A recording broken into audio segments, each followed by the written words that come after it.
सत्कार्यो गुरु प्यारी सात संगत जियो, आप सभी को मेरा प्यार भरा राधा स्वामी जी। गुरु प्यारी सात संगत जियो, जैसा कि आपको पता है आज बाबा जी महाराज यानी मौजूदा सरकार बाबा जी महाराज का जन्म दिवस है। सारी संगत को बहुत बहुत मुबारकबाद, हार्दिक शुभकामनाएं।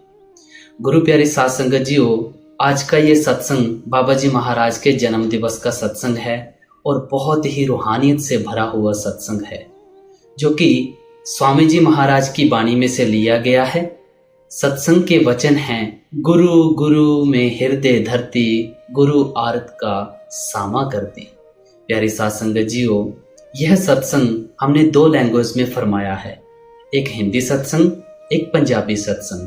प्यारी सात संगत जियो, पंजाबी सत्संग का आपको लिंक डिस्क्रिप्शन में मिल जाएगा। जो पंजाबी में सुनना चाहते हैं वो पंजाबी में सुन सकते हैं, जो हिंदी में सुनना चाहते हैं और ये सत्संग को कंटिन्यू कर सकते हैं। प्यारी सात संगत जियो, इस सत्संग को आज मिस मत करिएगा, क्योंकि बहुत ही रूहानियत से भरा हुआ सत्संग है। तो आओ आज का ये बहुत ही विशेष यानी जन्म दिवस स्पेशल सत्संग आरंभ करते हैं। सत्संग के वचन। गुरु गुरु मैं हृदय धरती, गुरु आरत का सामा करती। कहते हैं जितने ऋषि मुनि महात्मा हुए हैं सारे गुरु गुरु करते आए हैं। क्यों? इसलिए कि गुरु के बराबर कोई रिश्तेदार नहीं।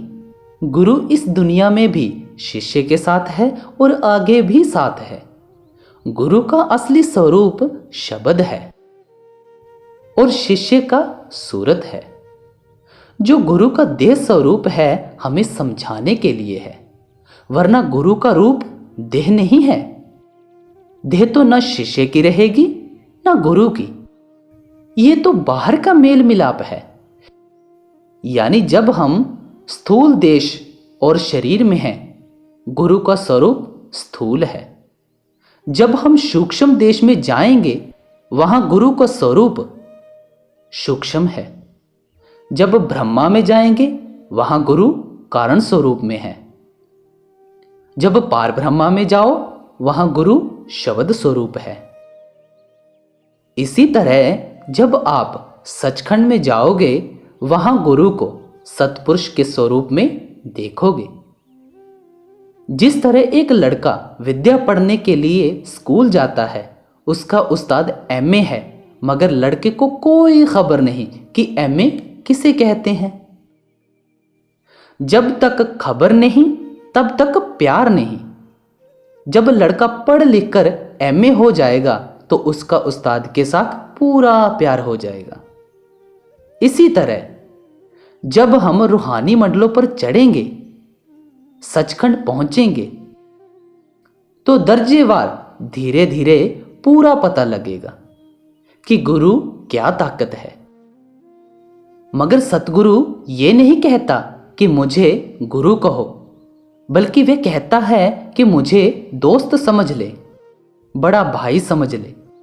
हाँ, जब तू अंदर जाएगा फिर जो तेरी मर्जी हो कह लेना।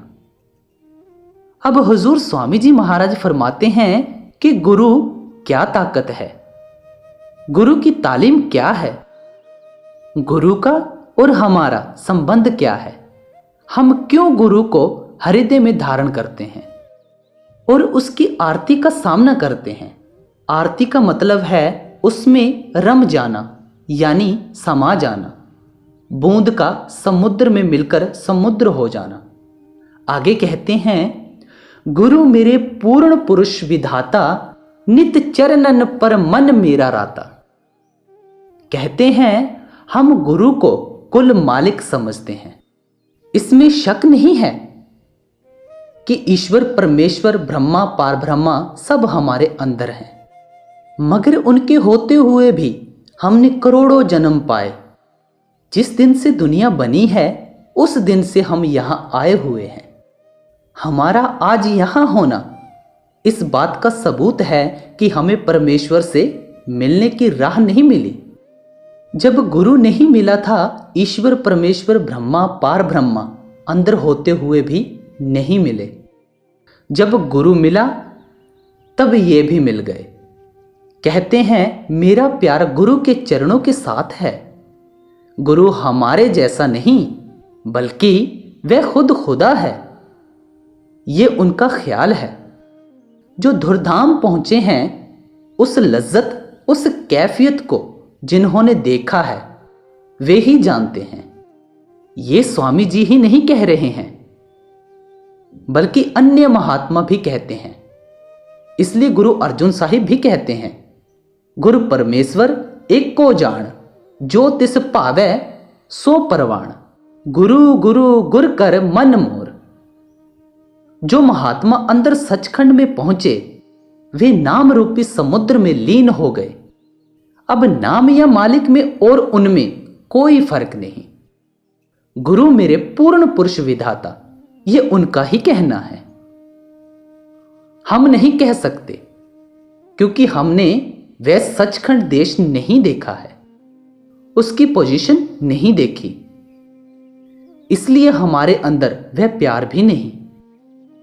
गुरु है अगम अपार अनामी, गुरु बिन दूसर और न जानी।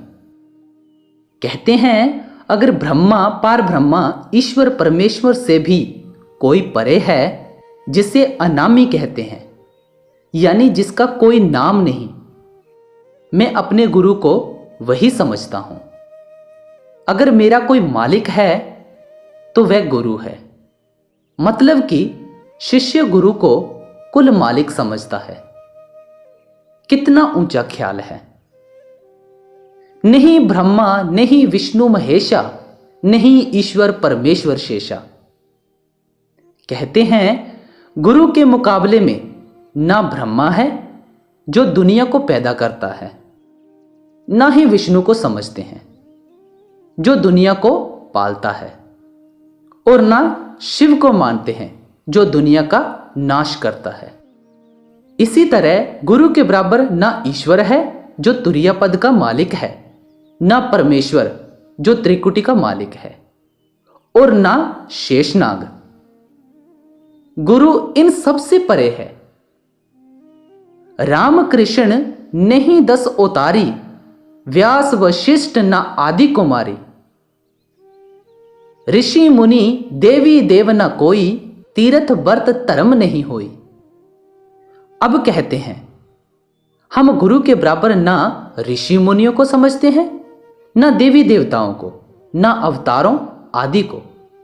इसी तरह ना तीर्थ को, ना धर्म को और ना व्रत को गुरु के बराबर समझते हैं। गुरु इन सभी से परे है और बड़ा है। गुरु अपनी मिसाल आप है। गुरु के बराबर हमारा कोई रिश्तेदार नहीं। जिन्हें अंदर जाना है, पर्दा खोलना है, परमात्मा से मिलना है, ये उपदेश उनके लिए है। जिन्हें अंदर ही नहीं जाना उनके लिए ये तालीम नहीं है। जिसे राग नहीं सीखना, चाहे राग का मास्टर तानसेन उसकी जूतियां झाड़ता रहे, उसे क्या। इसके विपरीत जिसे राग सीखना है वे तानसेन की जूतियां झाड़ेगा और उसकी अन्य सेवा भी करेगा। जोगी जति तपि ब्रह्मचारी, जनक सनक सन्यास विचारी। गुरु के बराबर ना कोई योगी है, ना यति है और ना तप करने वाला है। इसी तरह है गुरु के बराबर ना राजा जनक है, ना ब्रह्मा के चारों बेटे सनक, सनंदन, सनातन और सनत कुमार, और ना सन्यास ही है। गुरु इन सबसे परे है। आत्म परमात्म नहीं मानू, अक्षर नी अक्षर नहीं जानू। कहते हैं हम गुरु के मुकाबले ना आत्म पद यानी सहस्दल कमल या तुरीय पद को समझते हैं, ना परमात्म पद यानी ब्रह्मा को समझते हैं। इसी तरह गुरु के बराबर ना अक्षर यानी 10वां द्वार या पार ब्रह्मा है, और ना नी अक्षर यानी भंवर गुफा है। गुरु इससे भी आगे जाता है। फिर क्या मुकाबला करें, क्या बताएं। सतनाम जानू ना अनामी, लिख ग्रंथ सब करत बखानी। गुरु के बराबर हम ना सतनाम को मानते हैं ना अनामी को, जो सबसे आखिरी मंजिल है। इसको क्या कहोगे? अब कहते हैं ये गुरमत है जो युगों युगों से चली आ रही है। इसमें शक नहीं कि ब्रह्मा, पारब्रह्मा, सतनाम, अनामी पहले भी हमारे अंदर मौजूद थे, मगर इनके होते हुए भी हम जन्म पाते रहे। कभी कीड़े, कभी पतंगे, कभी घास, कभी फूस, कभी पशु, कभी पक्षी, मतलब कि कभी किसी योनि में, कभी किसी योनि में। इसलिए बड़ाई गुरु की है, जिसने हमारा जन्म मरण खत्म कर दिया। बिना गुरु के ना हमने ये दौलत निकाली और ना जन्म मरण खत्म हुआ। बिना गुरु के हमने करोड़ों जन्म पाए, लेकिन जब गुरु मिला, उसने कहा कि आओ मेरे साथ। जिस तरह आजकल लोग दबा हुआ कुआं मालूम कर लेते हैं, एक ओडा जो कुआं मालूम करने वाला आदमी होता है वह बता देता है कि यहाँ है, फिर लोग निकाल लेते हैं। इसी तरह ईश्वर, परमेश्वर, ब्रह्मा, पारब्रह्मा, सचखंड, अनामी हमारे अंदर हैं। सतगुरु ने हमें खंडों ब्रह्मंडों पर ले जाकर बता दिया कि ये ब्रह्मा है, ये पारब्रह्मा है, ये सचखंड है और ये मालिक है। इसलिए हमें जो कुछ मिला गुरु की कृपा से मिला। फिर सतगुरु ये नहीं कहता कि तू अकेला जा, बल्कि अंदर हर मंजिल पर साथ जाता है। हमारे वेद शास्त्र, ग्रंथ, पोथियां और अन्य किताबें कहती हैं कि परमेश्वर है, ये ऐसा है, वैसा है। लेकिन अगर उनसे कहें कि लाओ कहाँ है, तो जवाब नदारद। किताबें सिर्फ यही बताती हैं कि जो मालिक दुनिया को पैदा करता है, पालता है, वह तेरे अंदर है। वह सतनाम है, अनामी है, कुल मालिक है। अगर पूछें कि अंदर किस राह से चढ़े, आंखों के जरिए जाएं, कानों के जरिए जाएं, किस राह से दाखिल होकर मालिक के दर्शन करें, तो कोई जवाब नहीं। इसलिए गुरु की ही बड़ाई है, जिसने साथ ले जाकर दिखा दिया। सबको करूं प्रणाम जोड़कर, पर कोई नहीं सतगुरु समसर। जितने देवी देवता हैं, ऋषि मुनि हैं, पार ब्रह्मा, ईश्वर, परमेश्वर हैं, हम सभी को नमस्कार करते हैं, सभी का सम्मान करते हैं। लेकिन हमारा जो प्यार सतगुरु के साथ है वह और किसी के साथ नहीं। कहते हैं क्यों? उनके साथ वैसा प्यार क्यों नहीं? आगे बताते हैं। सतगुरु कृपा सबन को जाना, बिन सतगुरु कैसे पहचाना। कहते हैं करोड़ों जन्मों से आंखों के पीछे पर्दा लगाकर हमें बाहर निकाला हुआ है। जब सतगुरु मिला, उसने अंदर ले जाकर दिखा दिया कि इस जगह ब्रह्मा है, इस जगह विष्णु है, इस जगह शिव है, इस जगह ब्रह्मा है, इस जगह पार ब्रह्मा है। ये सचखंड है, ये कुल मालिक है। जब तक सतगुरु नहीं मिला था, हमारे लिए ये सामान था ही नहीं। हम कुत्ते, बिल्ले, हैवान वगैरह बनते रहे। अगर सतगुरु ना मिलते तो हम उस मालिक से कभी नहीं मिल सकते थे। जब सतगुरु मिला, वह मालिक भी मिल गया और अन्य सामान भी। इसलिए जितनी कृपा है सतगुरु की है। सतगुरु भेद दिया एक एक का, तब जाना एक सब का ठेका। सतगुरु ने हमसे कमाई करवाकर, पर्दे खोलकर, साथ ले जाकर हमें एक एक का भेद बता दिया कि ये ब्रह्मा है, ये पार ब्रह्मा है, ये कुल मालिक है वगैरह। गुरु कुछ पता नहीं लगता। यही गुरु अंगद साहिब कहते हैं, जे सौ चंदा उगवह सूरज चढ़ हजार, एते चानन होदियां गुर बिन घोर अंधार।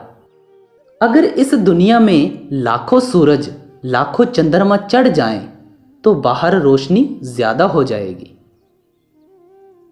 लेकिन जब आंखें बंद करो तो अंदर अंधेरा है। अंदर कौन है? जब अंदर रोशनी होती है तो सतगुरु की कृपा से। सतगुरु सबका भेद बखाने, अब किसको गुरु से बढ़ जाने। कहते हैं कुंजी सतगुरु के हाथ है, अगर वह कुंजी नहीं लगाते तो हमें कुछ भी नहीं मिलता। सतगुरु हमें हर जगह पहुंचाते हैं। सतगुरु ही हमें सबके साथ मिलाते हैं। इसलिए हमारा सबसे ज्यादा सतगुरु के साथ प्यार है, जिनकी कृपा से हमें सब कुछ मिल गया। नहीं तो ये जीव चाहे सारी उम्र बाहर ठोकरें खाता रहे, कुछ भी नहीं मिलता। यही गुरु नानक साहिब भी कहते हैं, बिन सतगुरु किने न पाया, सतगुरु विच आप रखियोन, कर प्रगट आख सुनाया। यह जीव बहुते जन्म भरमिया, ता सतगुरु शब्द सुनाया। सतगुर जेवड़ दाता कोई नहीं, सब सुनिया हो लोक सबाइया। गुरु ने सबका पद दर्शाई, जस जस जिनकी गति तस गाई। गुरु ने साथ ले जाकर सारे खंडों ब्रह्मांडों के दर्शन करवा दिए कि ये ब्रह्मा है, ये पार ब्रह्मा है, ये राम है, ये कृष्ण है, ये सतनाम है, ये अनामी है। जिसने जाकर दिखा दिए, बड़ाई तो उसी की है ना। गुरु परमेश्वर में लीन होता है। जब तक हम गुरु में लीन नहीं होते तब तक वह नहीं मिलता। ताते सतगुरु सबके करता, सतगुरु ही है सबके हरता। इसलिए इन सबको जाहिर करने वाले हैं तो सतगुरु हैं। अंदर जाकर एक एक की जगह और उनकी कैफियत दिखा दी। इस तरह ऊपर के जितने लोग हैं सतगुरु की कृपा से ही मिले। अगर सतगुरु दरवाजा न खोलता, यानी पर्दा न खोलता, तो कुछ भी न मिलता। इसलिए फरमाते हैं कि सतगुरु के बराबर कोई नहीं। हम सतगुरु के बराबर और किसी को नहीं समझते। मौलाना रूम साहिब भी कहते हैं, चूंकि कर दी जाते मुर्शिद रा कबूल, हम खुदा दर जातश आमद हम रसूल। कहते हैं जब तुम मुर्शिद से मिला, उसमें फना यानी फना फी शेख मुर्शिद में लीन हुआ, लवलीन हुआ, तब तुझे खुदा भी मिल गया, रसूल भी मिल गया, दोनों ही उसमें आ गए। याते सतगुरु का पद भारी, सतगुरु सम नहीं कोई विचारी। अब महात्मा कहते हैं कि हम सतगुरु के बराबर किसी को ख्याल में ही नहीं लाते।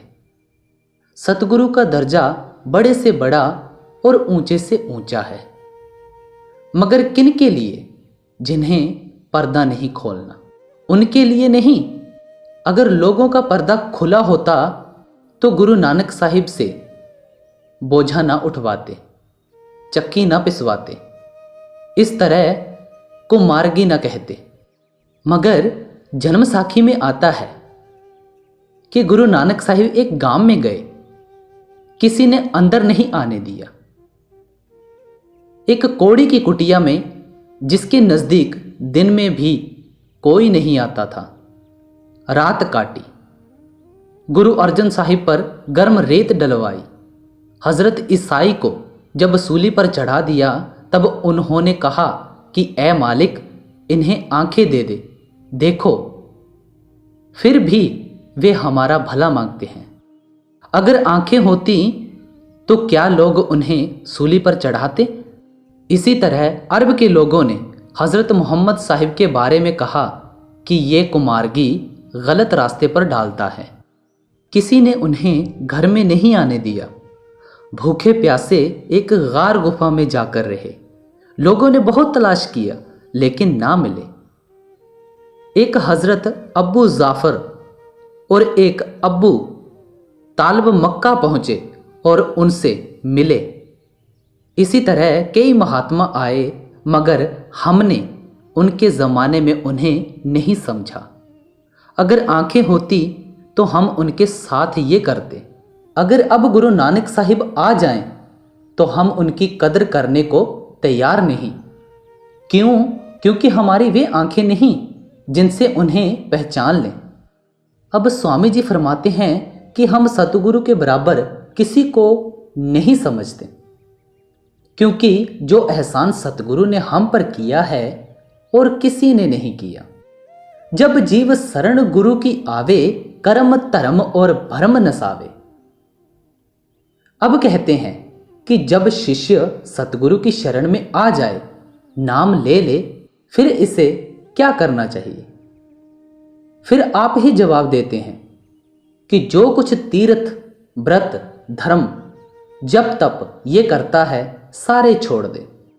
जिस तरह जब कोई नई ब्याही स्त्री आती है तो ससुराल वाले उसका पहला नाम भी नहीं रहने देते, बल्कि नया नाम रखते हैं। इसी तरह अगर ये पिछले सारे कर्म धर्म छोड़ दे तो सतगुरु अंदर पर्दा खोल देता है। अगर ये गुरु की हिदायत पर चले तो इसे कुछ भी नहीं करना पड़ता। ये जो हाय हाय करते हैं, इन्हें चाहिए कि पहले अपना चाल चलन पवित्र बनाए। हमारे मत में प्राय स्त्री को मां के बराबर समझना है। इससे भी बढ़कर फिर कहते हैं कि जी हमने शराब पी ली, हमने मांस खा लिया, गुरु का हुक्म तो नहीं माना। गुरु कहता है कि ये चीजें ना खाओ। अगर ये गुरु का हुक्म माने तो गुरु का शिष्य है। इसके विपरीत अगर मन के कहे चले तो मन का शिष्य है। जिक्र है कि गुरु गोविंद सिंह जी का दरबार लगा हुआ था। सिक्खी यानी शिष्यत्व के मजमून विषय पर चर्चा हो रही थी। गुरु साहिब ने कहा कि गुरु का शिष्य कोई कोई है, बाकी सब मन के शिष्य हैं, या स्त्री और बाल बच्चों के। एक शिष्य को आजमाते हुए जो अपने आप को बड़ा भक्त जाहिर करता या समझता था, कहने लगे कि हमें कपड़े के थान की जरूरत है। शिष्य ने अगले दिन दरबार में जाहिर करने का वायदा किया। जब माथा टेककर शहर में आया और कपड़ा खरीदकर घर गया तो स्त्री ने कहा, यह कपड़ा कैसा है? कहता है, गुरु साहिब के लिए खरीदा है, कल दरबार में देना है। कहती है, ये तो मैं कभी नहीं दूंगी, बाल बच्चों के लिए जरूरत है, कपड़ा बहुत अच्छा है, गुरु साहिब को और ला देना। शिष्य कहता है कि बजाज के पास यही एक थान था, इस जैसा और कपड़ा है नहीं। कहती है, तब तो मैं जरूर यही रखूंगी। उसने हर तरह से कोशिश की, लेकिन स्त्री के सामने उसकी एक न चली। उसने ये कहकर टाल दिया कि गुरु साहिब को क्या पता है, कल जब पूछेंगे तो कह देना कि अभी मर्जी का कपड़ा नहीं मिला। शिष्य चुप रहा। अगले दिन जब दरबार में गया तो गुरु साहिब ने पूछा कि कपड़ा लाए? कहता है, नहीं जी, अभी नहीं मिला। उसकी स्त्री भी सत्संग में बैठी थी, उठकर खड़ी हो गई और बगल से थान निकालकर सामने रख दिया। इसलिए अगर ये गुरु के हुक्म में चले तो सीधा सचखंड पहुंच जाता है। लेकिन हमें बुरी आदतें पड़ी हुई हैं। जो मन करवाता है वही हम करते हैं। जो गुरु मार्ग देही लखाई, सोई निज कर्म धर्म हुआ पाई। कहते हैं, जो रास्ता गुरु बताता है कि इस राह से जा, इस तरह अभ्यास कर, ऊपर चढ़, इसके लिए वही कर्म है, वही धर्म है, वही दीन ईमान है, वही प्रेम प्यार के साथ करे। गुरु तो सब कुछ बताता है पर मन अंदर नहीं जाने देता। अगर ये मन का कहना ना माने तो इसे कोई रोकने वाला नहीं। जो मैल अंदर भरा हुआ है पुराने संस्कार हैं, वे अंदर जाने ही नहीं देते। ये जितने आदमी वक्त लेते हैं कहते हैं जी मन नहीं लगता। आप मन के शिष्य बने हुए हो, मन के कहे लगते हो, मन के कहे खाते पीते, विषय विकार भोगते हो। अगर गुरु का कहना माना तो गुरुमुख बन गए, अगर मन का कहना माना तो मन मुख बन गए। जब तक मन की दोस्ती नहीं छोड़ते, अंदर कैसे जाओगे? आप मन के कहने पर चल रहे हो। मन आपका दुश्मन है। जो दुश्मन का कहना माने, उसका बचाव किस तरह हो? नरकों में कौन ले जाता है? मन। जो मन का कहना माने, वह दोष किस पर लगाए? गुरु कहता है कि शराबों कबाबों विषय विकारों को छोड़ दे, काम क्रोध आशा मनसा छोड़ दे और नाम के साथ प्यार लगाकर अंदर चढ़कर पर्दा खोल। अगर गुरु का कहना ना माने, मन का कहना माने, वह आज भी मरा, कल भी मरा, क्योंकि मन हमारा दुश्मन है। लेकिन दुनिया की मोहब्बतें इसके दिल में फैली हुई हैं। अगर मैले बर्तन में दूध डालो, फट जाएगा। कबीर साहिब फरमाते हैं, कबीर साचा सतगुरु किया करे, जो सिखा मह चूक, अंधे एक ना लागई, जियो बांस बजाइए फूक। सतगुरु ने राह बता दी। अगर इसकी रूह कबूल नहीं करती तो गुरु का क्या कसूर? रूह मन की गुलाम बनी हुई है, फिर इसका बचाव किस तरह हो? सत्संग ही मन को वश में करने की दवा है, लेकिन हम जहर भी खाते जाते हैं और हाय हाय भी करते जाते हैं। अगर मन की मैल को धोएंगे तभी धुलती जाएगी, नहीं तो सत्संग में आने का क्या फायदा है? गुरु आज्ञा से जो शीश करई, वह करतूत भगति फल देई। अगर शिष्य गुरु की आज्ञा अनुसार कमाई करता है, गुरु के कहे अनुसार सिमरन करता है, भजन करता है, ध्यान करता है, तो गुरु उसकी हामी भरता है। अगर शिष्य गुरु का कहना नहीं मानता तो गुरु का क्या कसूर? शिष्य की मौत के वक्त गुरु आए या ना आए, उसकी मर्जी है।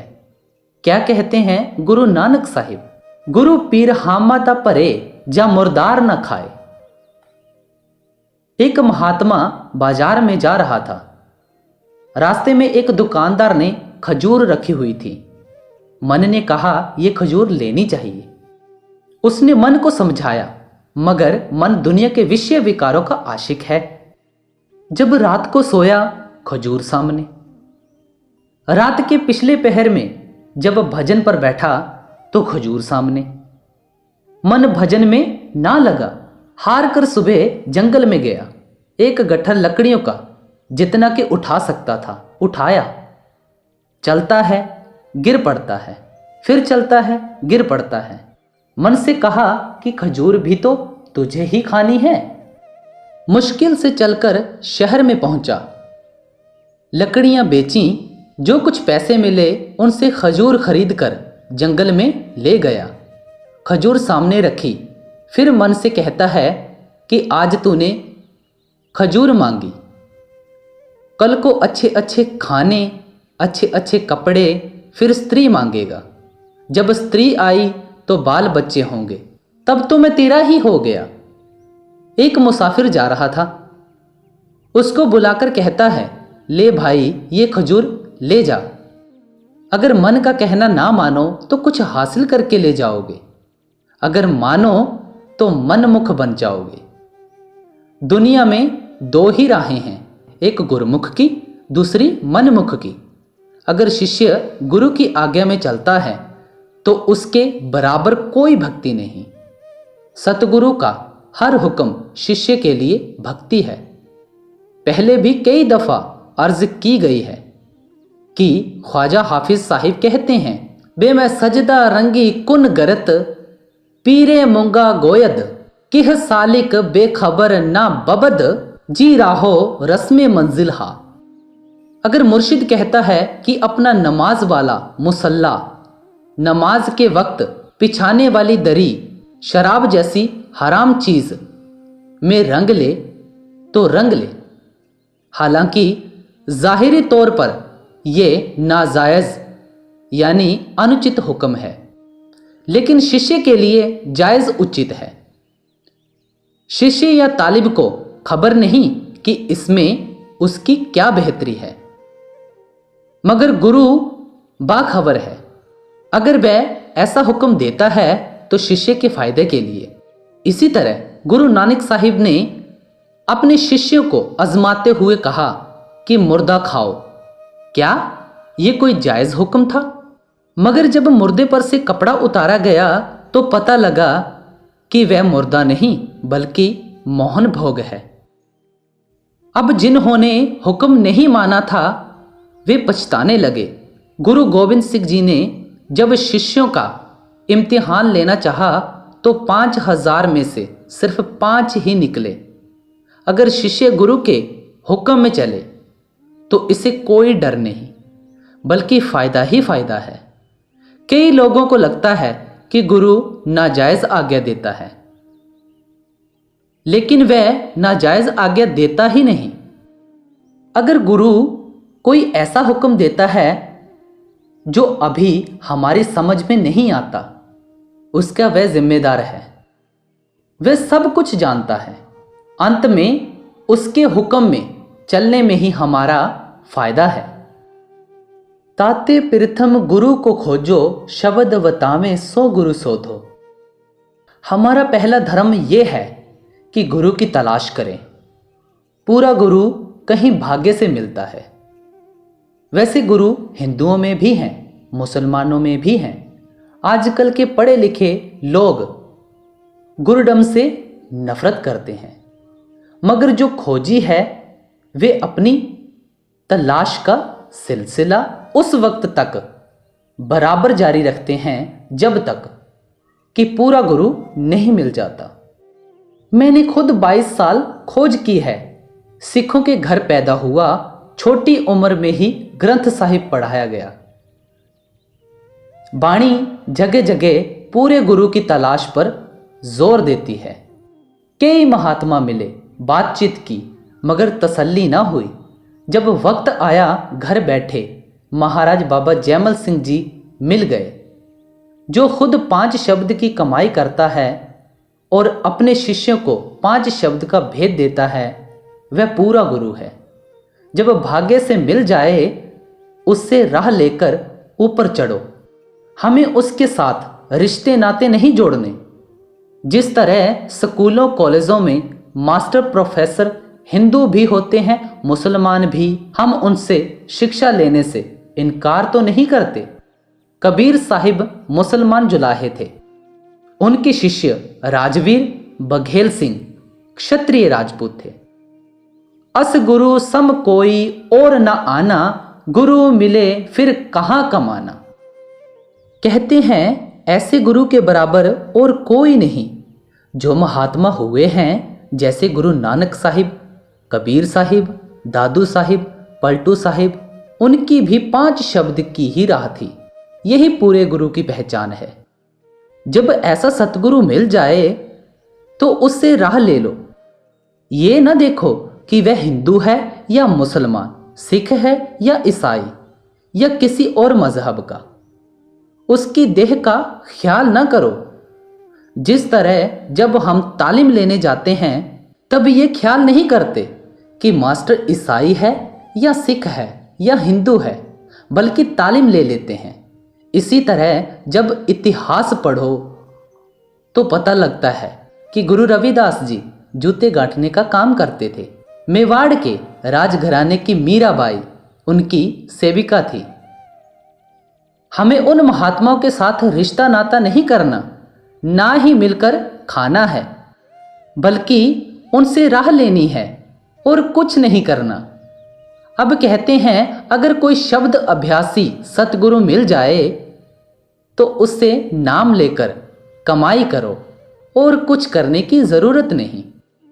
या ते मोह मत निश्चय यही, गुरु बिन दूसर और न सेई।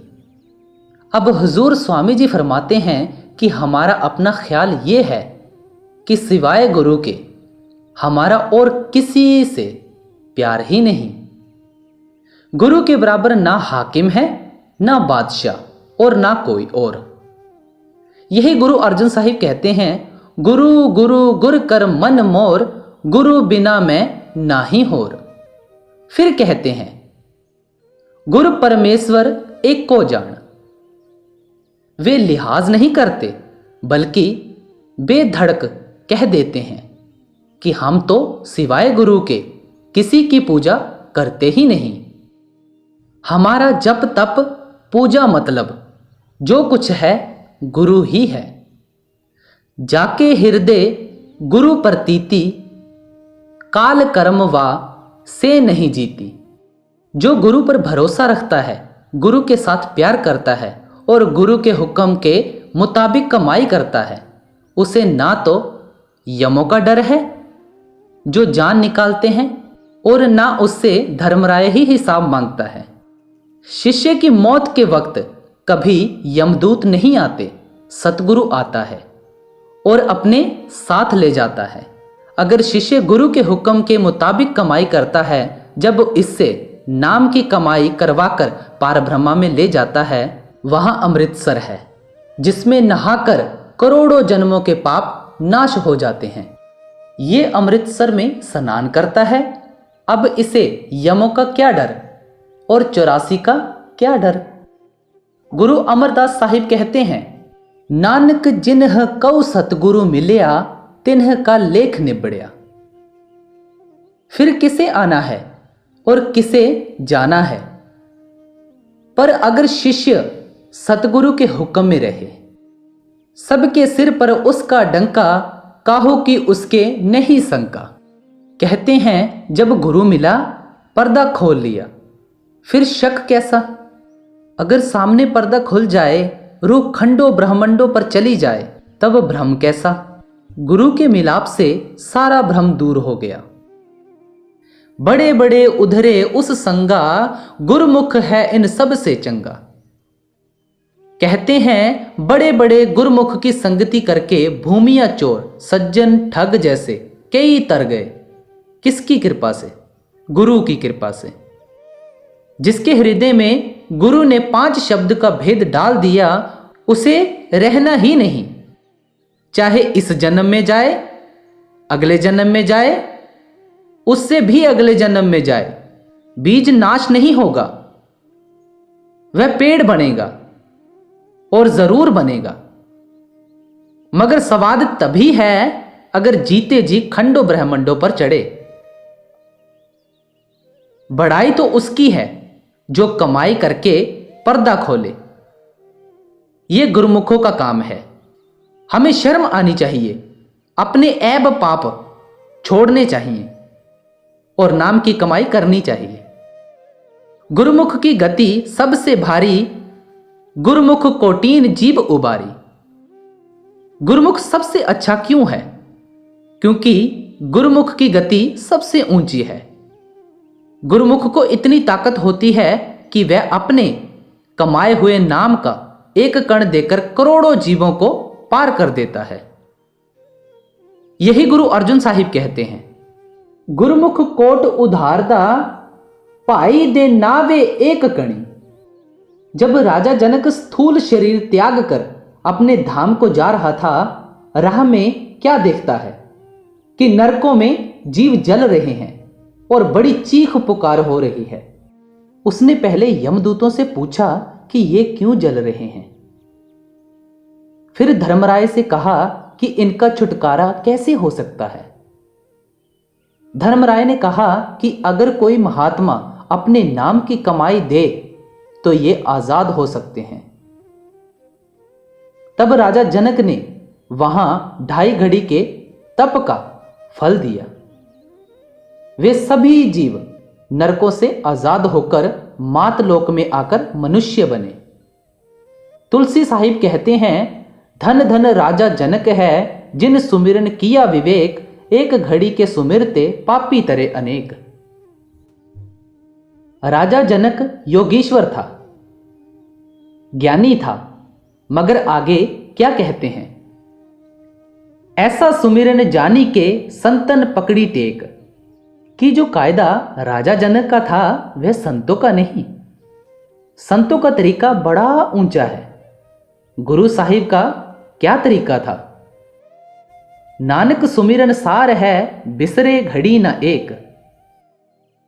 गुरु नानक साहिब और अन्य महात्माओं और स्वामी जी का तरीका सार शब्द का था, जो पार ब्रह्म से ऊपर मिलता है। कबीर साहिब फरमाते हैं, जाप मरे अजपा मरे, अनहद हो मरी जाए, सुरत समानी शब्द में ता को काल न खाए।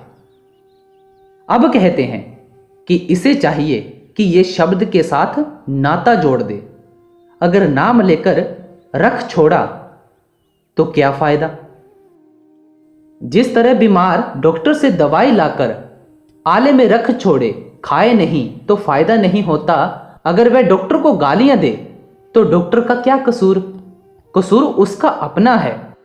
कई सत्संगी शिकायत करते हैं कि नाम लिए 20 साल हो गए, अंदर एक चिंगारी भी नहीं दिखाई दी। दिखाई किस तरह दे? हृदय में तो बेटे बेटियों का प्यार भरा हुआ है, काम क्रोध आदि डाकू बस रहे हैं, नाम कहां खड़ा हो। जब तक इनको निकालकर नाम ना जपें, कुछ भी नहीं बनता। सुथरा एक फकीर हुआ है, किसी ने उससे पूछा कि घर की छत किस तरह खड़ी रहती है?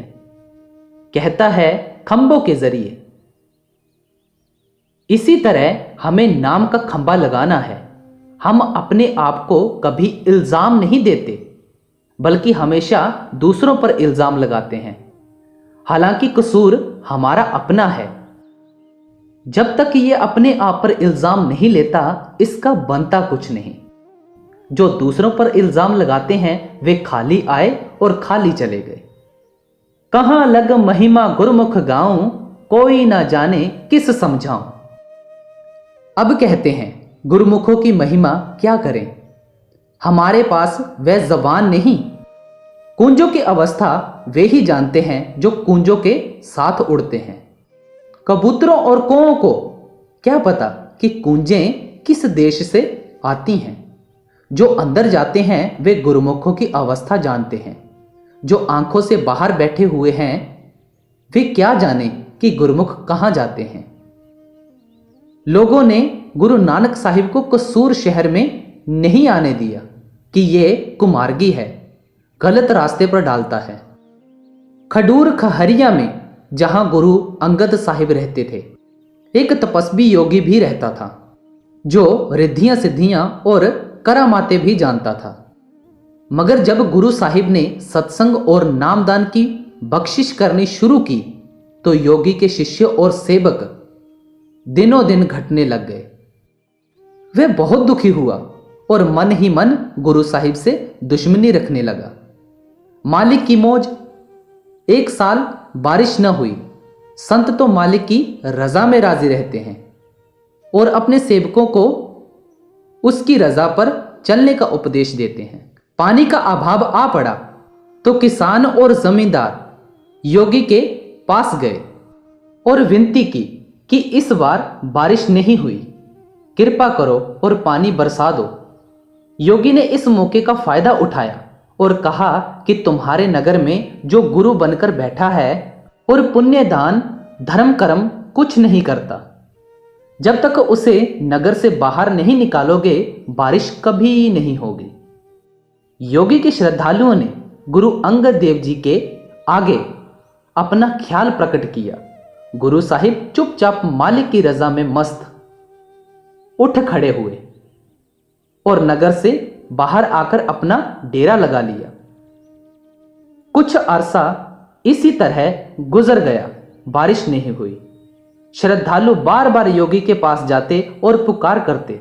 योगी बहुत तेरे जंतर मंत्र करता और लोगों को टाल देता, मगर बारिश न होनी थी न हुई। अमरदास जी अपने गुरु के गुरुमुख सेवक थे। जब उन्हें पता लगा कि योगी के कहने पर नगर के जमींदारों ने बेअदबी की है, तो आप बहुत दुखी होकर नगर में आए और जमींदारों से कहा, आप क्या चाहते हो? उन्होंने कहा, बारिश। आपने कहा, इस योगी को जिस जिस खेत में ले जाकर खड़ा करोगे वहां वहां बारिश हो जाएगी। अंधे को क्या चाहिए? 2 आंखें। जमींदारों ने न आव देखा न ताव। योगी को घर से निकालकर आगे कर लिया और खींचते घसीटते अपने खेतों की तरफ ले गए। उसने बहुत शोर मचाया, मगर सुने कौन? जमींदारों को तो अपने काम से मतलब था। योगी का खेतों में पहुंचना था कि बारिश होनी शुरू हो गई। अब हर एक जमींदार यही चाहता था कि मेरे खेत में बारिश हो, इसलिए किसी ने वहां खींची, किसी ने टांग। नतीजा यह हुआ कि गरीब के टुकड़े टुकड़े हो गए। मगर जिस जिस खेत में उसका छोटे से छोटा अंग भी पहुंचा, वहां खूब बारिश हुई। जमींदार खुश, मगर गुरु अंगद साहिब नाराज। जब अमरदास जी अपने गुरु के पास आए तो आपने पीठ फेर ली। अमरदास जी ने दूसरी तरफ जाकर उनके दर्शन करने चाहे, मगर आपने उस तरफ से भी मुंह फेर लिया। आखिर बाबा बुड्ढा ने माफी दिलवाई। मैं जब बाहर जाता हूं तो लोग कहते हैं कि राधा स्वामी ने बड़ा रुपया इकट्ठा कर लिया है। संतों को धन का क्या करना है, गरीब को खिलाते हैं। अब रात को आकर देखें कि कितने आदमी सोते हैं, लंगर का कितना खर्च है। अब आपकी कमाई आपके सुख के लिए लगाई जाती है। आपस में अमीर गरीब का मिलकर गुजारा हो जाता है, लेकिन दुनिया में निंदा चुगली तो हर वक्त होती रहती है। हमारा काम निंदा करना नहीं, मतलब तो इतना ही है कि अगर परमार्थ में जाना है तो लोग ताने मेहने जरूर देंगे, निंदा चुगली भी करेंगे। हमारा काम भजन सिमरन पर जोर देना है। जब गुरु आपका चाल चलन ठीक देखेगा, खुद आपके साथ प्रेम प्यार करेगा। गुरुमुखों की महिमा कहीं नहीं जाती, गुरुमुख की महिमा गुरुमुख ही जानते हैं। जग में पड़ा काल का घेरा, जीव करे 84 फेरा। कहते हैं ये सारी त्रिलोकी काल के अधीन है। काल अपने भक्तों को स्वर्ग, वैकुंठ, इंद्रपुरी और अपनी मुक्ति भी देता है, पर लौट लौट कर अपने दायरे में ही रखता है। तपो राज राजो नरक, सिवाय संतों के ना कोई त्रिलोकी से पार गया है ना जाएगा। 84 लाख की किस्म की योनियां हैं, जीव इनमें ही धक्के खाता फिरता है। जो 84 छूटन चावे, तो गुरुमुख सेवा चित लावे। कहते हैं अगर 84 से छूटना चाहता है, जन्म मरण खत्म करना है, तो उसे चाहिए कि किसी गुरुमुख की शरण में जाए और जो गुरुमुख कहता है उसके मुताबिक कमाई करे। और काम सब देही बहाई, शब्द गुरु की करे कमाई। कहते हैं और सब काम छोड़कर पहले सुरत को शब्द के साथ जोड़ने की कमाई करो। पहले रात को 3 बजे उठकर 6 बजे तक भजन सुमिरन करो, फिर कोई और काम करो। दुनिया के कामों का हर्ज नहीं होता, सिर्फ 3 घंटे नींद खराब होती है, बाकी सारा दिन काम करने के लिए पड़ा है। कोटिन जन्म रहे कोई काशी, वेद पाठ और तीर्थवासी। क्या हिंदू क्या मुसलमान, जितने भी महात्मा सचखंड गए, वे होका देते गए कि बिना नाम के मुक्ति नहीं। कहते हैं अगर करोड़ों जन्म तीर्थों में, काशी में ठोकरे खाता रहे, वेदों का पाठी भी हो, बनता कुछ नहीं। तीर्थों पर शांति नहीं, तीर्थों पर मुक्ति नहीं। जप तप संयम बहु विधि करई, भेख बनावे विद्या पढ़ई। कहते हैं लोग एक बार तीर्थ में नहाकर ख्याल करते हैं कि मुक्ति हो गई, मगर नहीं। किसी भी पानी में पापों की मैल धोने की ताकत नहीं। एक जन्म तो क्या, चाहे कोई करोड़ों जन्म भी काशी में रहकर विद्या हासिल करे, अंदर पर्दा नहीं खुलता, पापों की मैल नहीं धुलती। कर्म कब नाश होते हैं, जब ये अंदर के अमृतसर में जाकर नहाए। यों ही नहीं, जब तक ये उसमें नहीं नहाता, चाहे करोड़ों ग्रंथ पढ़े, मुक्ति उक्ति कुछ नहीं। अगर वेदों के पाठ से मुक्ति हो जाती तो रावण की सबसे पहले होती, जो 4 वेदों का पढ़ा हुआ ही नहीं बल्कि टीकाकार पंडित भी था। रावण के वेद भाष्य के मुकाबले में कोई वेद भाष्य नहीं। वही रावण जिसका पुतला बनाकर हम हर साल जलाते हैं। इसलिए कर्म कांड में मुक्ति नहीं बल्कि मुक्ति नाम में है।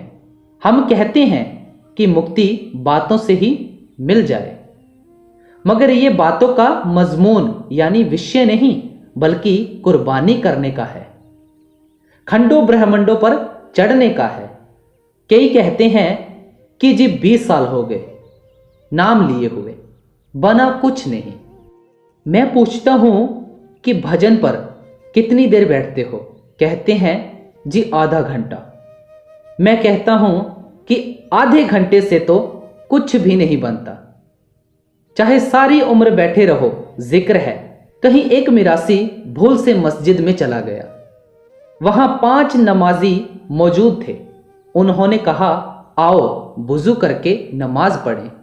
कहता है नमाज से फायदा। उन्होंने कहा, नमाज पढ़ने से चेहरे पर नूर आता है।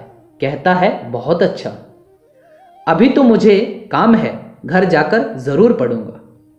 वे 5 आदमी तो नमाज पढ़ने में लग गए। ये घर आ गया। रात में कहीं तवा उल्टा पड़ा हुआ था। जब रात के पिछले पहर में उठा तो सोचता है कि अगर वुजू किया तो नशा टूट जाएगा, क्योंकि नशा करने की आदत पड़ी हुई थी। नमाज भी जरूर पढ़नी थी ताकि चेहरे पर खुदा का नूर आए। फिर बिना वुजू नमाज जायज यानी उचित भी नहीं। सोच सोचकर कहता है, चलो मिट्टी का वुजू कर ले।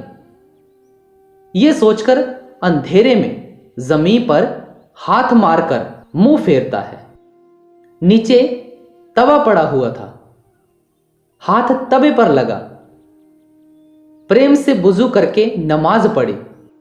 जब दिन चढ़ा तो मिरासी से पूछता है, भली मानस देख, चेहरे पर नूर आया है। अगर तो नूर का रंग काला है तो घटा बनकर आया है। अगर नूर का रंग गोरा है या उसका कोई और रंग है तो पहला रंग भी चला गया है। यही हाल हमारा है। हम नाम लेकर कमाई नहीं करते, फिर अंदर कैसे जाएं? पर्दा कैसे खुले? कहते हैं करोड़ों जप तप करो, करोड़ों विद्या पढ़ो, करोड़ों भेष कर लो, जब तक अंदर नहीं जाते शांति नहीं आती।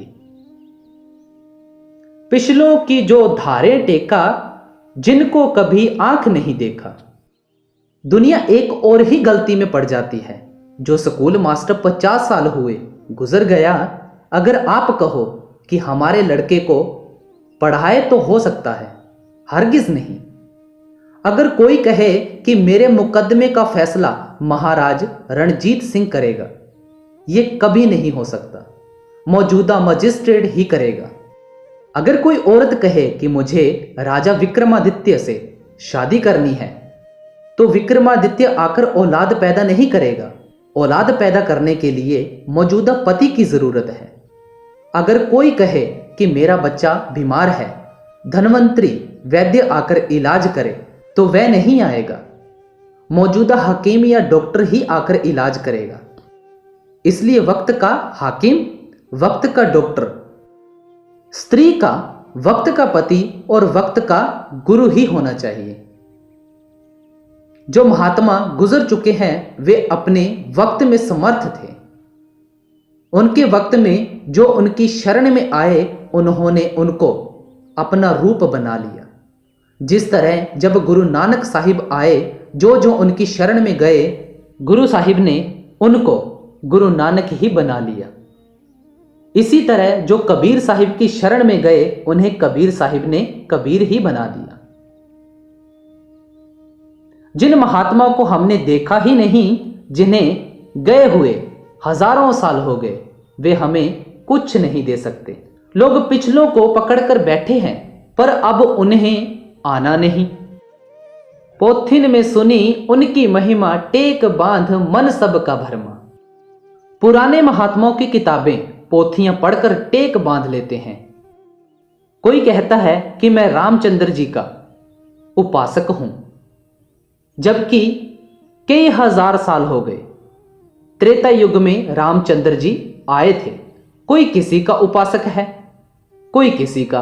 अगर उन महात्मा को फिर यहां भूतों की तरह फिरना था तो नाम जपने का क्या फायदा था। वे शब्द में से आए, 50-100 साल दुनिया का काम किया और शब्द में लीन हो गए। अब वे तो अपना काम करके चले गए, ये उन्हें अब यहां ढूंढता है। अब तो कोई मौजूदा महात्मा ही अंदर की राह बता सकता है। एक बार मैं फर्रुखाबाद गया। एक बुढ़ा गंगा के किनारे आवाजें लगा रहा था, गंगा मैया, गंगा मैया। मैंने पूछा, बाबा तुम्हें आवाजें लगाते कितना वक्त हो गया है? कहता है 40 साल हो गए। मैंने कहा, कभी बोली है? कहता है, कभी बोली तो नहीं। 40 साल हो गए, गंगा नहीं बोली। अब इनको जो कोई समझावे, टेक छोड़ते जीव सा जावे। अब अगर उन लोगों को समझाया जाए कि तुम्हारे अंदर मालिक है, किसी महात्मा से राह लेकर अंदर जाओ, तो वे नहीं मानते, बल्कि कहते हैं कि हमारे दादा परदादा यही कुछ करते आए हैं। क्या वे बेवकूफ थे? ऐसे लोग लकीर के फकीर हैं। कोई शिव और कोई विष्णु की, कोई राम और कोई कृष्ण की। राम और कृष्ण को हुए युग बीत गए, क्या अब वे कभी किसी से आकर मिले हैं? नहीं, कभी नहीं। पर अगर अंदर जाएं तो राम कृष्ण भी मिलते हैं, ब्रह्मा विष्णु शिव सब मिल जाते हैं। ये बाहर मंदिरों में ब्रह्मा विष्णु शिव को ढूंढते हैं। कोई देवी, कोई गंगा जमुना, कोई मूर्त, कोई चारों धाम। कोई देवी देवताओं की पूजा करता है, कोई गंगा जमुना में जाकर स्नान करता है, कोई मूर्ति पूजा करता है और कोई चारों धाम जाता है। इसी तरह नहाते और कई कर्मकांड करते हुए उम्र हो गई, मगर रहे खाली के खाली। ना रूह खंडों ब्रह्मांडों पर चढ़ी, ना मनुष्य जन्म का फायदा उठाया। जैसे कुत्ते बिल्ले पेट भरकर चले गए, वैसे ही वे मनुष्य खाली के खाली चले गए। कोई मथुरा, कोई टेक मुरारी, मदन मोहन, कोई कुंज बिहारी। कोई मथुरा की टेक लेता है, कोई मुरारी की टेक लेता है। इसी तरह कोई मदन मोहन की और कोई कुंज बिहारी की। दुनिया में बेशुमार मजहब भरे पड़े हैं। बागड़ में एक मेला लगता है जिसमें 1 लाख के करीब आदमी जमा होते हैं। जब देखा तो पूछा कि यहां कौन महात्मा हुआ है। लोगों ने कहा, जी एक गोगा राजपूत हुआ है जो अब सांप बना बैठा है, उसकी पूजा होती है। इसी तरह सारा संसार बहा जा रहा है। कोई गोकुल, कोई बल्बाचारी, कोई कंठी माला गलधारी, कोई अचार, कोई संध्या तर्पण, गया गायत्री करे समर्पण। लोगों ने अलग अलग भेष बनाकर जन्म बर्बाद कर लिया। किसी की किसी भेष में उम्र बीत गई, किसी की किसी में।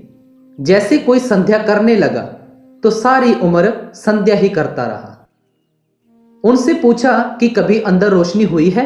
कहते हैं कोई नहीं। और कई उपाय करने वाले मिलते हैं। उनसे पूछा कि कभी अंदर रोशनी हुई, कभी पर्दा खुला? कहते हैं जी कोई नहीं। कोई गीता, कोई भागवत पढ़ते, कथा पुराण नेम से सुनते। गीता एक अच्छी किताब है जिसमें ज्ञान की तालीम है। दुनिया में मन और बुद्धि के विचार का ज्ञान है। सारी उम्र पढ़ते रहे, ना अंदर गए, ना कृष्ण भगवान के दर्शन हुए। हम पढ़ने से मुक्ति समझते हैं, पढ़ने से मुक्ति नहीं होती। बल्कि जो किताबें कहती हैं उनके मुताबिक अंदर जाने से मुक्ति होती है। जिस तरह कोई खाना बनाने की किताब हो, अगर सारा दिन पढ़ते जाएं कि हलवा ऐसे बनता है, तो ना पेट भरता है ना स्वाद आता है। लेकिन अगर किताब के मुताबिक खाना बना लो तो पेट भी भरेगा और स्वाद भी आएगा।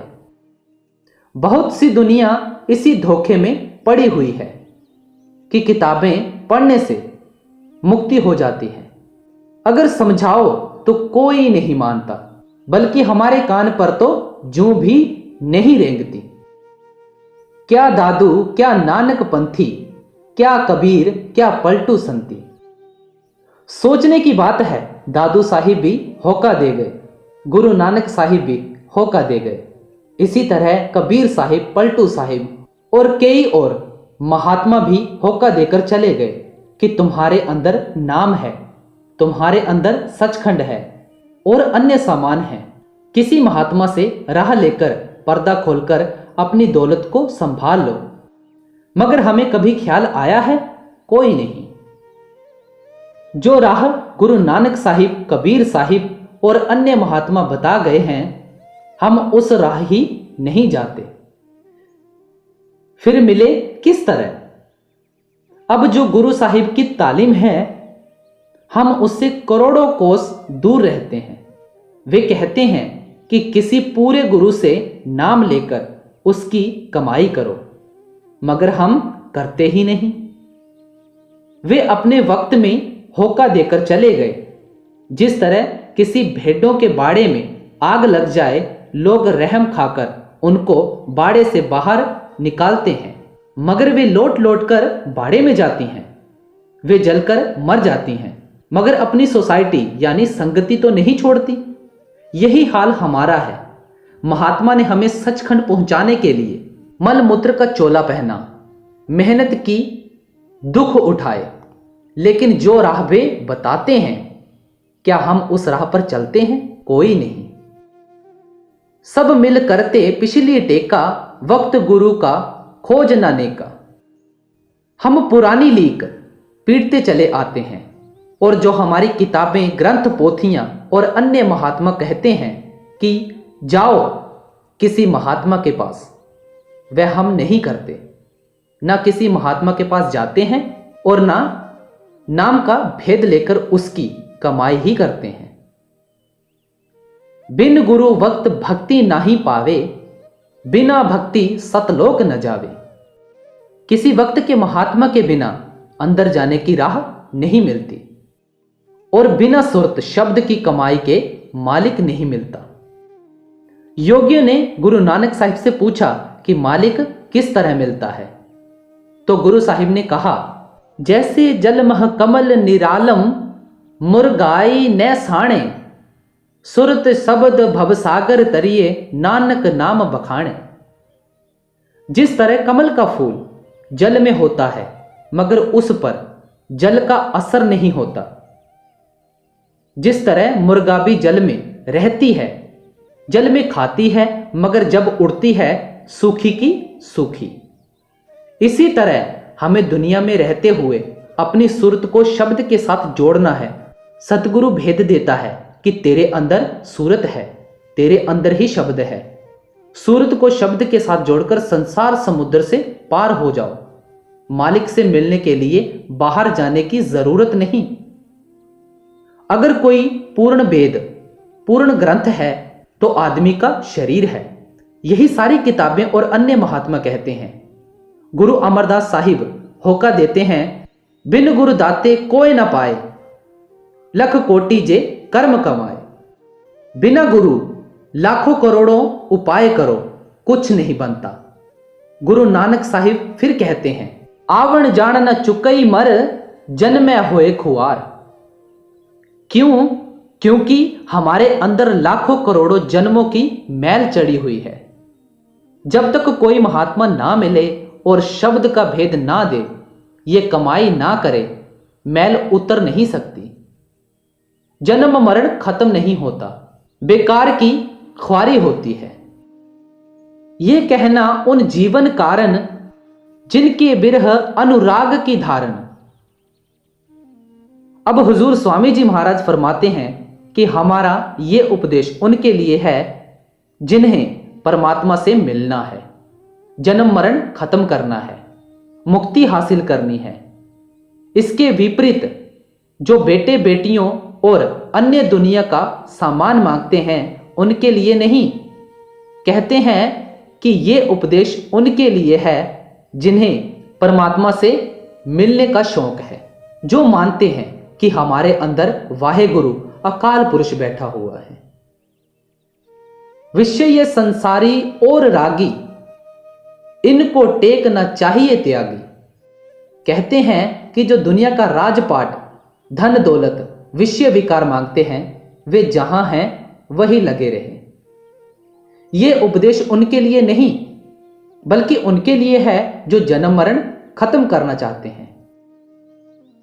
इनको टेक सहारा भारी, टेक बिना कुछ ना ही आधारी। कहते हैं उनकी आंखें नहीं खुली हैं, टेक पकड़कर बैठ गए हैं। उनके लिए टेक ही सहारा है। उनको नहीं उपदेश हमारा, उनको जगत काम ना मारा। जिनका दीन ईमान दुनिया है, जो दुनिया में रहना चाहते हैं, दुनिया का मजा चखना चाहते हैं, हुजूर स्वामी जी कहते हैं कि हमारा उपदेश उनके लिए नहीं है। कोई कुटुंब, कोई धन अधीना, कोई मान प्रतिष्ठा लीना। कहते हैं कोई कौमों का नेतृत्व मांगता है, कोई मजहबों का। कोई बेटे मांगता है, कोई बेटियां मांगता है। ये कौड़ियां हैं। संतों के पास है हीरे जवाहरात, वे इनको कैसे दें? मारे डर के टेक न छोड़े, वक्त गुरु में मन नहीं जोड़े। वे तो दुनिया की ख्वाहिशें लेकर आते हैं।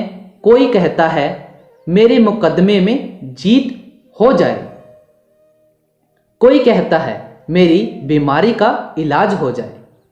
कोई कुछ मांगता है, कोई कुछ मांगता है। डर के मारे टेक नहीं छोड़ते कि देवी देवता गुस्सा हो जाएंगे, और संतों के पास आकर यहां की राह नहीं मांगते। जो अनुरागी बिरही भाई, भक्ति गुरु की उन प्रति गाई। कहते हैं जो सच्चे खोजी हैं, सच्चे प्रेमी हैं, गुरु की भक्ति उनके लिए है। इसके विपरीत जो दुनियादार हैं उन्हें संत नाम ही नहीं देते। जिस तरह जिन्हें खद्दर खरीदना है, बजाज उन्हें मलमल रेशम निकालकर क्यों देगा? या जिन्हें जो खरीदना है उन्हें गेहूं निकालकर कौन देता है? कोई नहीं। इसी तरह जिन्हें कमाई करनी है, ये गुरु भक्ति उनके लिए है। इसके विपरीत कई आते हैं जो कहते हैं मेरा भरोसा आप पर नहीं रहा, क्योंकि लड़का पैदा होना था, लड़की क्यों पैदा हुई? बताओ ऐसे लोगों का क्या करें? वक्त गुरु जब लग नहीं मिलई, अनुरागी का काज न सरई। जब तक कोई रूहानी मंडलों पर जाने वाला महात्मा ना मिले, वह राह ना दे, हम कमाई करके अंदर ना जाएं, तब तक पर्दा नहीं खुलता।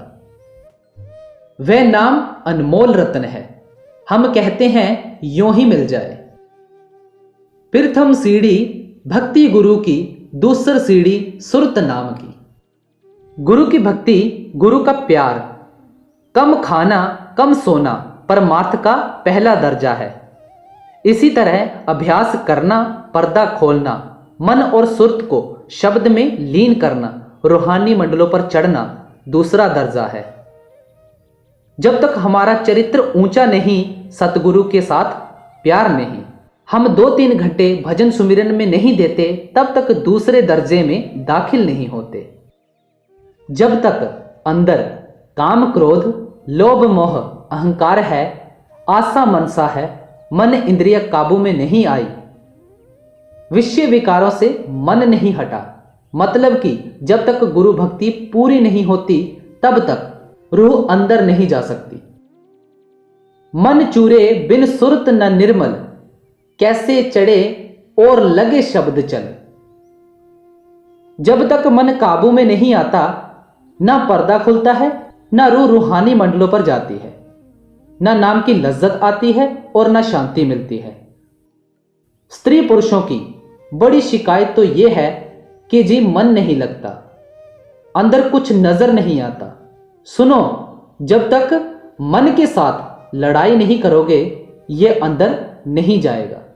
गुरु अमरदास जी कहते हैं, मन ही नाल झगड़ा, मन ही नाल सथ। यानी मन के साथ लड़ाई करो, जो मन कहता है वह ना दो। दुनिया में मनमत और गुरमत दो ही राहें हैं। अगर जो मन कहे वही इसे दें तो मनमत है, और अगर गुरु के कहने के मुताबिक कमाई कर लें तो गुरमत में आ गए, गुरमुख हो गए। गुरु भक्ति अस कैसे आवे, सत्संग कर गुरु सेवा धावे। गुरु को पल पल माही रिझावे, गुरु प्रसन्नता नित्य कमावे। अब फरमाते हैं कि गुरु भक्ति के बिना काम नहीं बनता, पर सवाल करते हैं कि गुरु भक्ति कैसे बनती है, गुरु भक्ति किस दुकान से लें। फिर आप ही जवाब देते हैं कि सतगुरु के सत्संग और साध संगत की सेवा से। पहले तो सत्संग सुने, सत्संग से उठकर सत्संग पर विचार करें। जो जो ऐब पाप गुरु बताता है उन्हें छोड़ दें और गुरु के हुक्म की तामील पालना करें। फिर साध संगत की सेवा प्रेम प्यार से करें, क्योंकि संगत गुरु की है और जो संगत की सेवा है वह सतगुरु की सेवा है। शिष्य का धर्म है कि गुरु को प्रसन्न करे। गुरु अपने लिए नौकरी करे, खेती बाड़ी करे या कोई और काम करे, वह अपने लिए कुछ नहीं मांगता, चाहे भूखा मर जाए। आगे सेवा भी 4 किस्म की है, तन, मन, धन और सुरत शब्द की। सतगुरु के पास तन मन धन अपना है। साध संगत की सेवा और सुख के लिए वे शिष्यों का धन खर्च कर लेता है। साध संगत की सेवा में धन खर्च करने से मन साफ होता है, तन की सेवा करने से तन शुद्ध होता है। संगत धन लाती है, संगत ही खाती है और संगत को आराम पहुंचता है। यही कबीर साहिब कहते हैं, मरी जाऊं मांगी नहीं अपने तन के काज, परमार्थ के कारणे मोहि न आवे लाज। संगत के लिए लंगर भी चाहिए, सोने के लिए जगह भी चाहिए। ये सब कुछ संगत के धन से ही बना है। संगत का बोझ संगत ही उठाती है। एक बार का जिक्र है कि पहाड़ के कुछ लोग डेरे आए, वापस जब गांव पहुंचे तो गांव वालों ने पूछा कि क्या देखा। कहने लगे कि बड़े प्रेम की वर्षा होती है और यह बड़ा तमाशा है कि अमीर लाते हैं और गरीब खाते हैं। गुरु जब इसको प्यारे हुई, गुरु का प्यारा जब ये होई। जब शिष्य गुरु के साथ प्यार करेगा तो गुरु के मन में प्यार जरूर आएगा। वह बेखबर नहीं बल्कि सब कुछ जानता है। जितना प्यार तुम करोगे उतना वह भी करेगा। कहते हैं एक बार अकबर और बीरबल जा रहे थे। कुछ फासले पर एक जाट आता हुआ दिखाई दिया। अकबर बादशाह ने बीरबल से कहा कि मैं सोचता हूं कि इस जाट को गोली मार दूं, देखूं इसके दिल में मेरे बारे में क्या ख्याल आता है। जब वह जाट जरा नजदीक आया तो बीरबल ने बादशाह की तरफ इशारा करते हुए उस जाट से कहा कि भाई डर मत और सच बता कि जब तेरी नजर इस आदमी पर पड़ी तो तेरे मन में क्या ख्याल आया था। उस जाट ने कहा कि मेरा दिल चाहता था कि इसकी दाढ़ी नोच लूं। ख्याल की बराबरी यानी तर्जुमानी हो गई कि दिल को दिल से राह है। इसी तरह कहते हैं कि अगर शिष्य प्यार करेगा तो गुरु को भी प्यार जरूर आएगा। पूर्ण दया गुरु जब करई, भक्ति पदार्थ जब ही मिलई। यह भी जोग मेहर से होगा, दया मेहर बिन जानो धोखा। जब शिष्य की मोहब्बत पूर्णता पर आ गई तो पर्दा खुल गया। फरमाते हैं कि पूरे गुरु का मिलना, शिष्य में प्रेम का आना मामूली कर्मों का नतीजा नहीं। बेशुमार शुभ कर्म इकट्ठे हों, मालिक की बड़ी दया हो तो ऐसा हो, तब नाम मिले और मुक्ति हो। एक दोहा है, कहते हैं क्या हिंदू क्या मुसलमान क्या ईसाई जैन, गुरु भक्ति पूर्ण बिना कोई न पावे चैन। यह कानून सारी दुनिया के लिए बराबर है। क्या कानून है कि जब भी मुक्ति मिलेगी किसी कामिल मुर्शिद के जरिए मिलेगी। आगे क्या फरमाते हैं, प्रथम सीढ़ी है गुरु भक्ति, गुरु भक्ति बिन काज न रति। परमार्थ का पहला दर्जा गुरु भक्ति है। अगर गुरु से प्रेम नहीं तो आगे राह नहीं मिलती। और उपाय अनेकन करते, गुरु भक्ति को मुख्य न रखते। यही कसर है सबके मत में, सिद्धांत न पावे ओछे चित में। लोग बहुत उपाय करते हैं लेकिन कामयाब नहीं होते। आमतौर पर नुक्स है कि उनमें गुरु भक्ति नहीं। लोग चाहते हैं कि किसी और उपाय से मालिक मिल जाए, लेकिन किसी और उपाय से वह मिलता नहीं। दूसरा दोहा है, गुरु भक्ति दृढ़ के करो, पीछे और उपाय। बिन गुरु भक्ति मोह जग कभी न काटा जाए। मोटे बंधन जगत के गुरु भक्ति से काट। झीने बंधन चित्त के कटे नाम प्रताप। मोटे जब लग जाए नहीं, झीने कैसे जाए। ताते सबको चाहिए नित गुरु भक्ति कमाए। एक जन्म गुरु भक्ति कर, जन्म दूसरे नाम। जन्म तीसरे मुक्ति पद, चौथे में निज धाम। अगर गुरु का इश्क और प्यार शिष्य के हृदय में पूर्ण हो जाए तो बाकी सब प्रेम कट जाते हैं। अगर बहुत से नलों से बहने वाला पानी एक नल में आ जाए तो उसका प्रवाह कितना जोरदार और फायदेमंद हो जाता है।